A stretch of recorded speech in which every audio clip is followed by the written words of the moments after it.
Hello, and welcome to the Stone Room, here at the Wareham Free Library. My name is Stephen Miller, and I'm the Reference and Outreach Librarian here at the Wareham Free Library. On today's episode, we're going to start off by doing a book talk, where we're going to be highlighting some science fiction reads that you might be interested in. We're also going to have an interview with Dina Kinsky, who runs the Reading Partners program, and we're going to close the episode by doing an educational session on how to identify fake news. Before we begin our episode, I'd like to highlight our new library hours.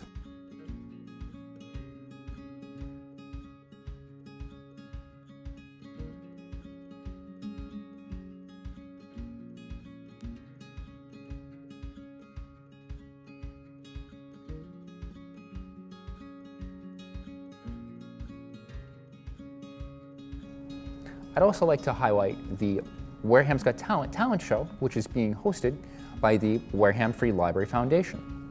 On October 19th, this Friday, the talent show will be held at Redmond Hall, and tickets can be picked up at the circulation desk. Lastly, if you have any programming ideas for future episodes, or if you'd like to ask the reference librarian a question, here is my contact information.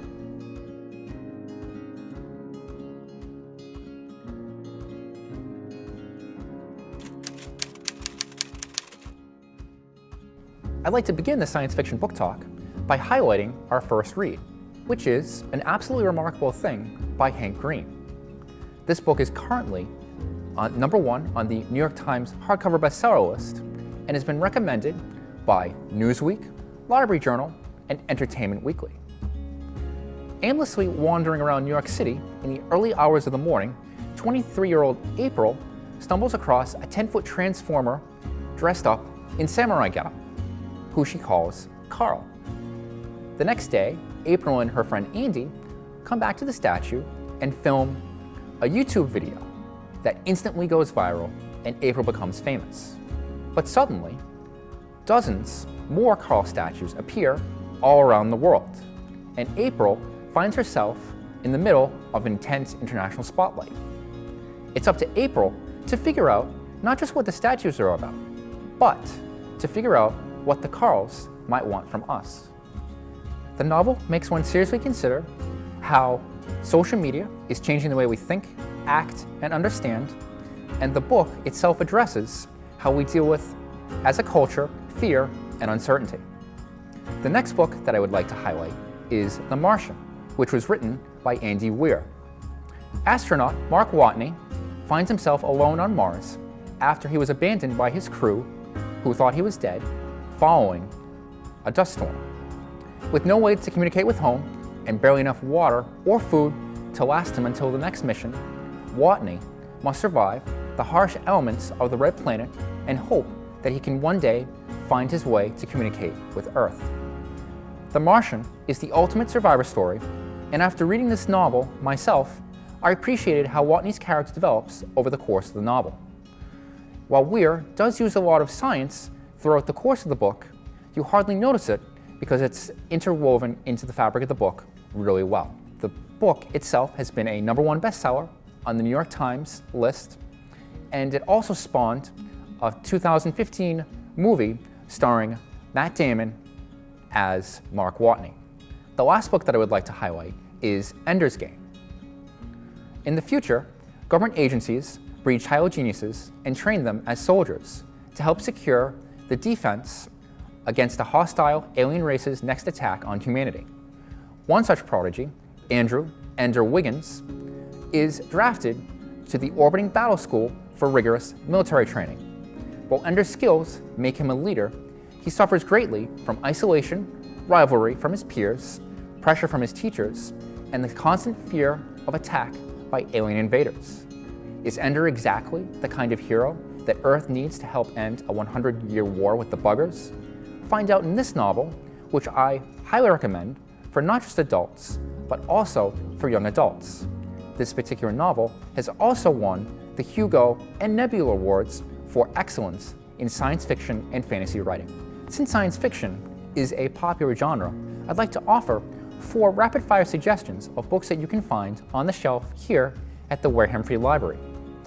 The first book that I'd like to offer is The Hitchhiker's Guide to the Galaxy, If You Like Humor, by Douglas Adams. If you're looking for a good read, try The Sparrow by Mary Doria Russell.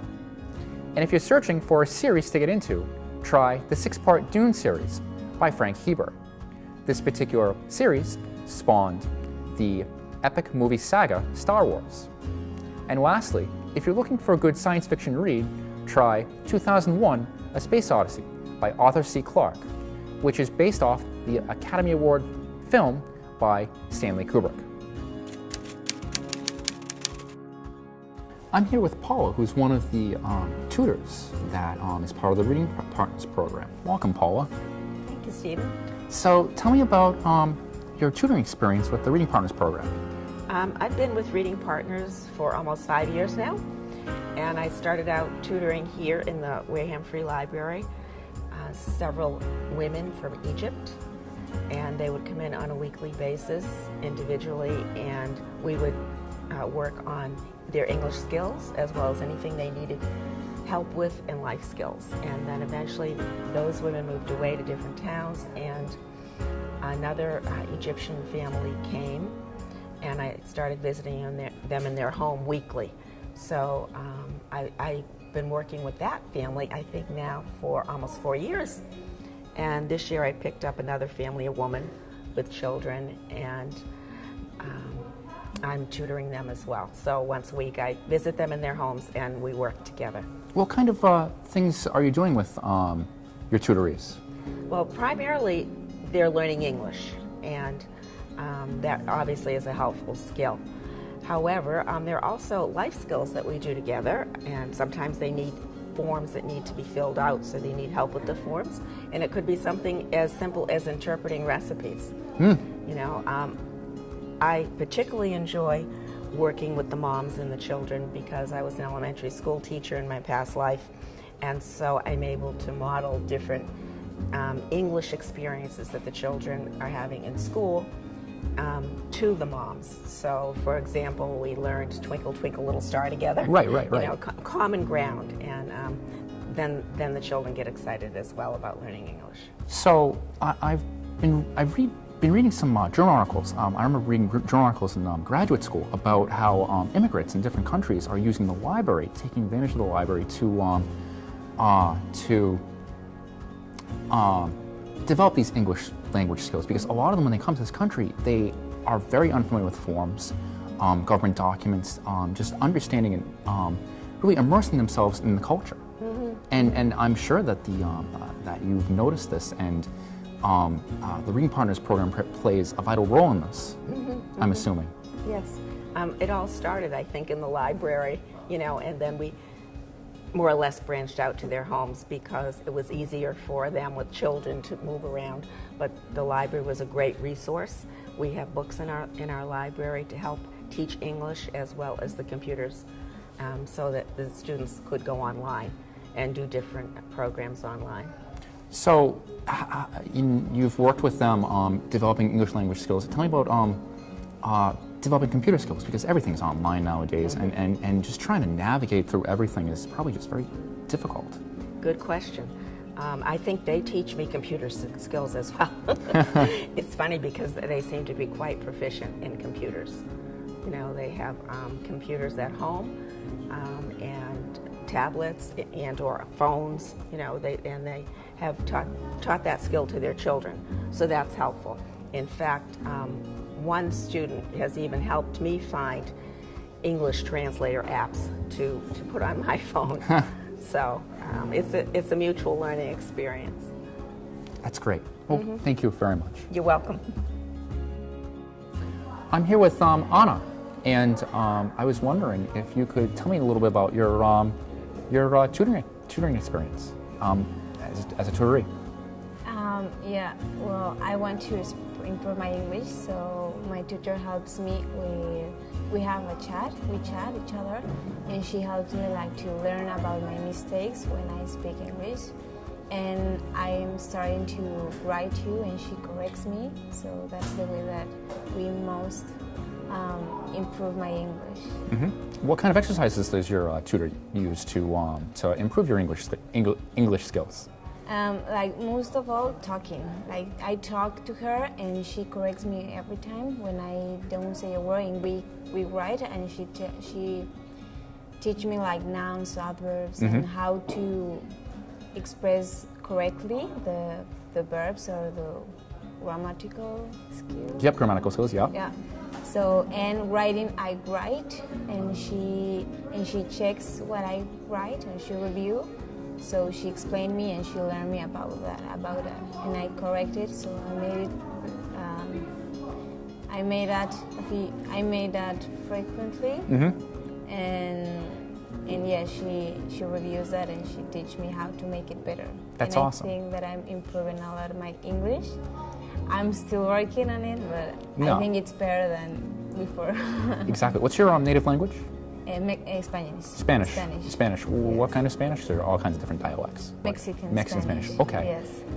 Do you incorporate any reading into what you do? Because one of the ways that you learn about writing and things of that nature is by reading. Do you take on any books from the library? You take advantage of that? Yes, and I read in English, and I watch series in English and subtitles in English, so that helped me to improve like listening, and like I watch and to understanding like the context of the works with the reading and watching the series. So yeah, that helps me a lot too. What kind of books do you take out?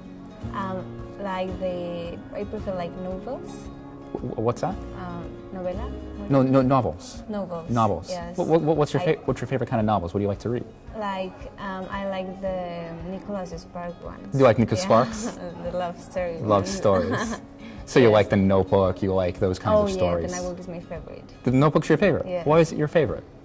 Because of the story. It's a very romantic story, so I like it very much. And now I'm reading a book that it's called The Curious Incident of the Dog at Midnight. In the nighttime.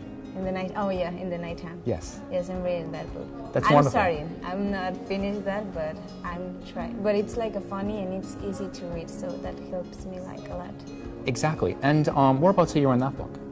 What? Well, how far are you in the book that you're reading? I'm like in the third chapter, not Third that chapter, much. Yes. yes. He's investigating about the case Yes. and that who killed the dog. So, Yes. Yes. I find it very funny how he writes, because I really love myself. No, I really laughed when I read the book. So it's really funny.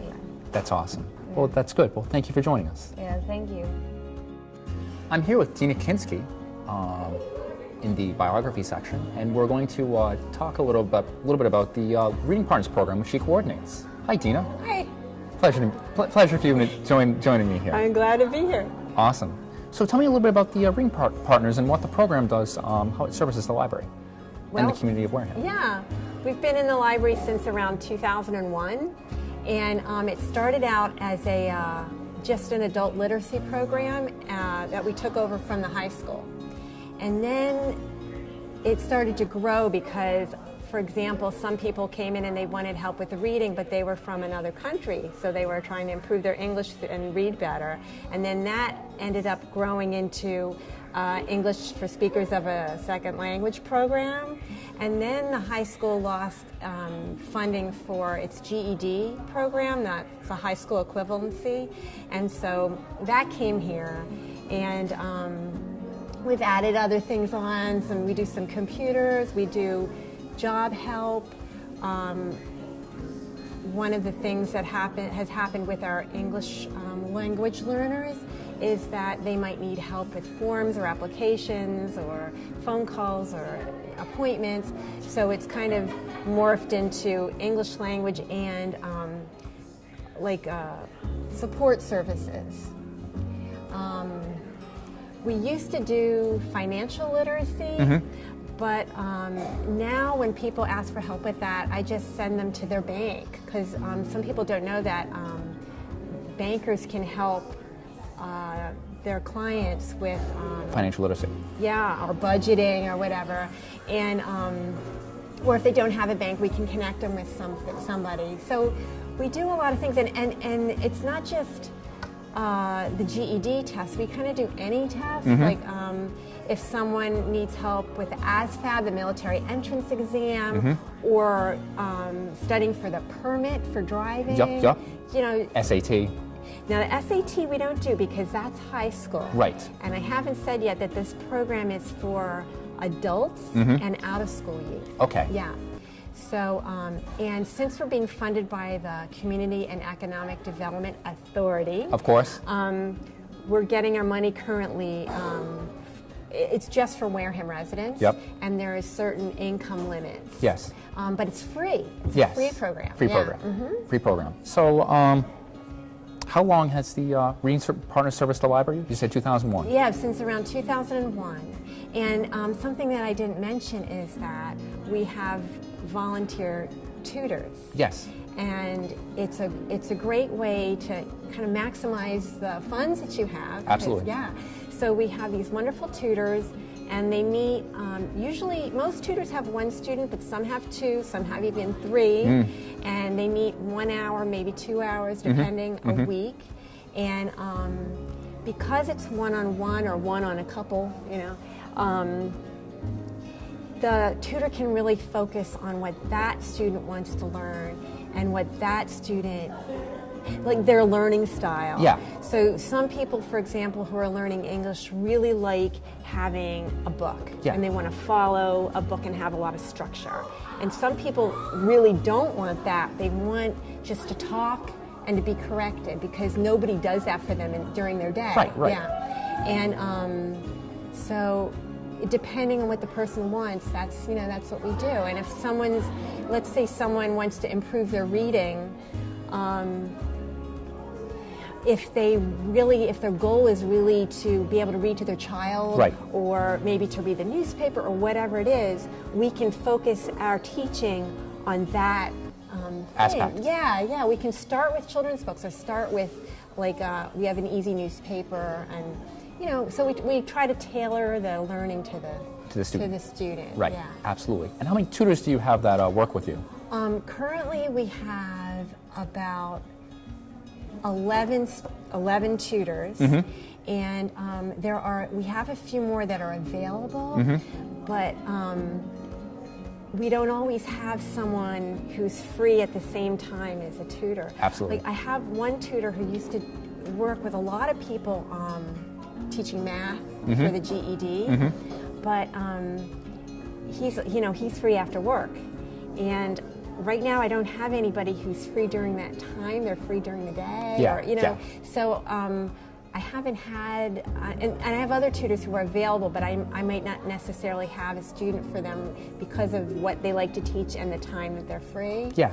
But eventually somebody walks through the door who needs their help. All right. And it's great to have people on hand. Absolutely. So we always welcome new tutors. Absolutely. And I think it's most tutors say that it's a two-way street. Like the students are learning, but they're also getting something out of it.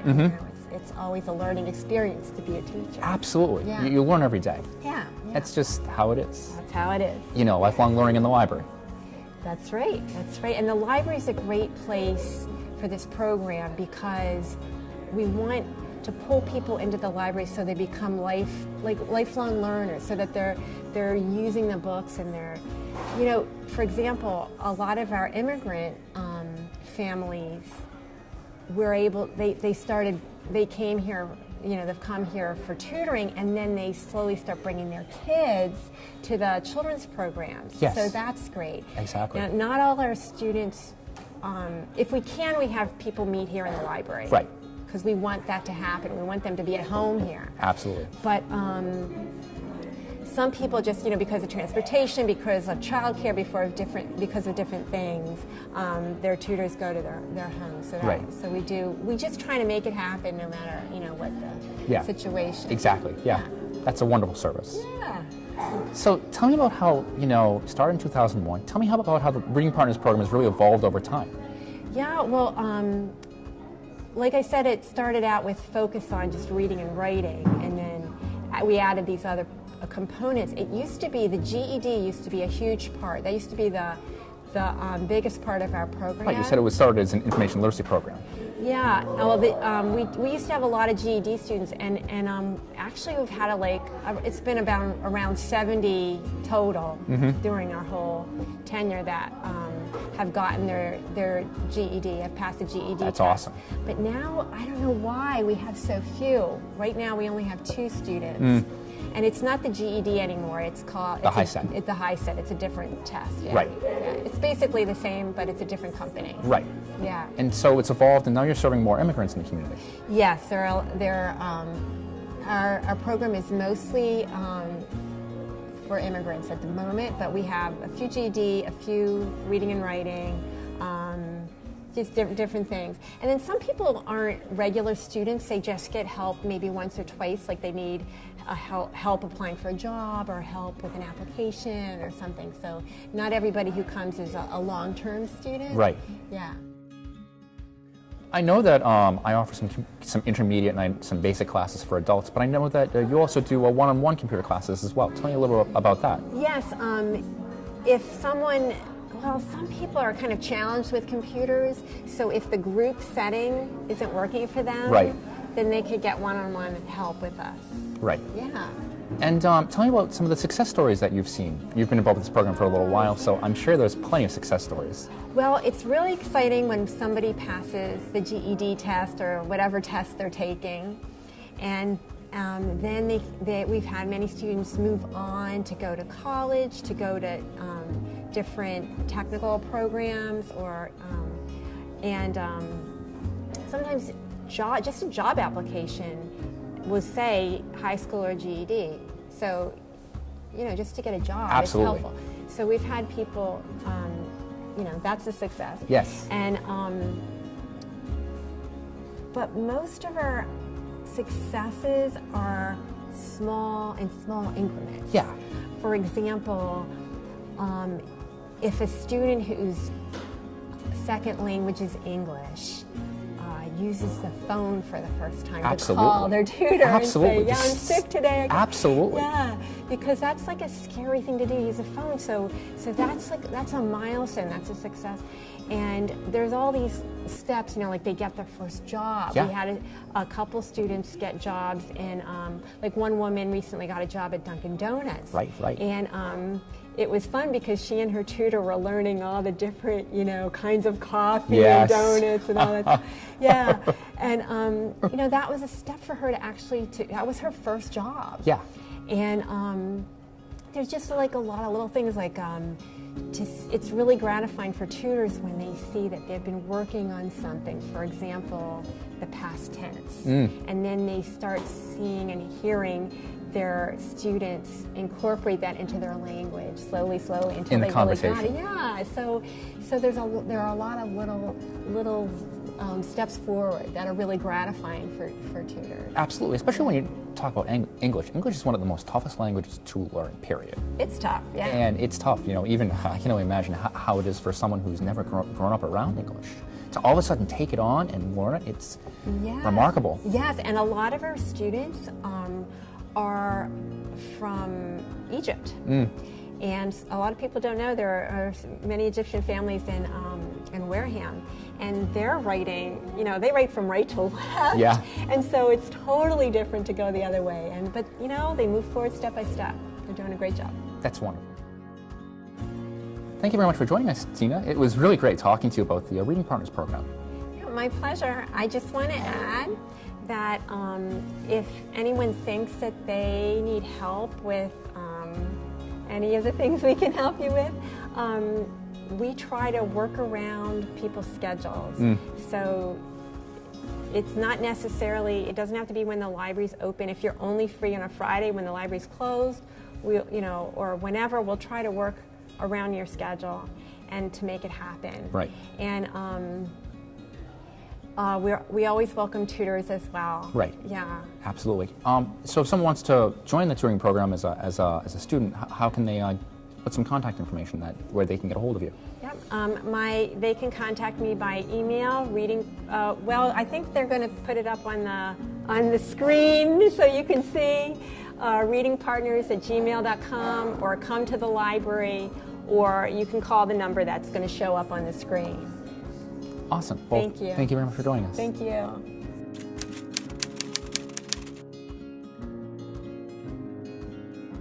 Fake news is everywhere. Sometimes it's satirical, and other times it's malicious. More often than not, fake news is created by scam artists to help generate advertising revenue by increasing web traffic, by discrediting a public figure, political movement, or a corporation. As a result of the popularity of fake news and its ability to spread misinformation, more and more articles are created each and every day. Don't believe me? Consider the results of a recent survey conducted by MIT. It found that over 125,000 news articles were shared on Twitter by 3 million users over a 10-year span. The same study found that a fake news story will reach 1,500 people quicker than a real story. Let's take a look at each of the 5 graphics that were just show how each of them is a fake. Also consider asking yourself these 5 questions when you're looking at news articles online. Number 1, consider the source. Always consider the source. Have you ever heard of the National Report as one of the top news sites online? Is there a byline or an author to the article? If there is an author, check the Contact Us section to see if the email address matches up with the website. And also think about checking the date of the article, because sometimes these articles are republished with a different date on them. What is your emotional reaction after you've read an article like this? As a cat owner, I was mortified and really upset when I saw this for the first time. Thankfully, we can breathe a sigh of relief because it's completely fake. But think about your own reaction when you saw it for the first time. Were you angry? Were you hoping that the information was true or false? Number 3, does the article use strong language? Does the article use excessive punctuation or all caps for emphasis? Does it make a secret or tell you something the media doesn't want you to know? Well, this article about the Pope endorsing Trump is clearly false. Consider the fact that it was shared online almost 1 million times right before the 2016 election. Where did it come from? Think about who sent you the information or where you encountered it. Was it from a chain email from a friend? Was it something that you found on social media? Was it sent to someone you know? Take note of how many times this fake news article was shared on Facebook. And lastly, check the sources in the article. Does the author cite a variety of sources or quotes from officials or experts? Does the information appear in any news outlets? And in this article, take a look at the ABC News graphic at the top. That's not ABC News. This is the real ABC News. How many websites also make things look like the real thing? Don't be fooled. If you're asked yourself these questions and looked into the story and you're still not sure whether the story is true or not, consider checking information on a fact-checking website like Snopes.com, factcheck.org, or polyfact.com. Last but not least, I'd like to tell you about some of the events that the Friends of the Wareham Library will be doing to raise money for the library. During the week of October 23rd through October 27th, the Friends will be putting on a book sale. The hours are 9 a.m. to 5:45 p.m. on Tuesday, 10 a.m. to 5:45 on Wednesday, 1 p.m. to 7:45 p.m. on Thursday, and 9 a.m. to 12 p.m. on Saturday. If you're thinking about what to get your family for Christmas, the Friends of the Library are also putting on a jewelry sale during the week of November 6th through November 10th. The hours are 4 p.m. to 5:45 on Tuesday, 9 a.m. to 5:45 on Wednesday, 1 p.m. to 7:45 on Thursday, and 9 a.m. to 1 p.m. on Saturday. Thank you for joining us on checking out the Wareham Library. We hope that you take advantage of some of the services here at the library and that you come down to the library to say hi to some of the friendly faces that you see every day.